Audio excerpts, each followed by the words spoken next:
For McEwen. Thank you very much, Deputy Speaker. I rise again to discuss the important issue to many people living in my electorate, particularly in Craigieburn and the growing suburbs around Mickleham and Donnybrook.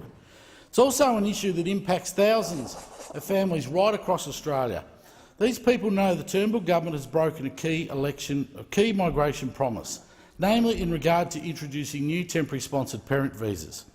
Committed at the election, this measure was introduced as part of the 2017 budget but is yet to come into effect.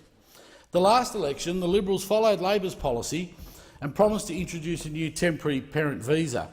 There are large numbers of my constituents who wish to be temporarily reunited with their parents who live overseas, especially if there are grandchildren who may not have the chance to meet their grandparents.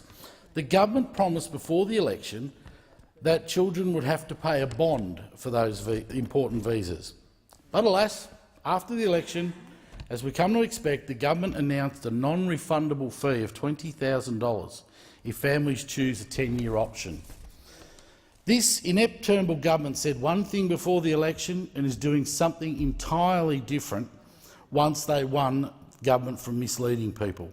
A new cap of 15,000 visas per year was announced, and they also announced that the new visa would be limited to one set of parents per household, forcing families to choose which parents they are able to unite with.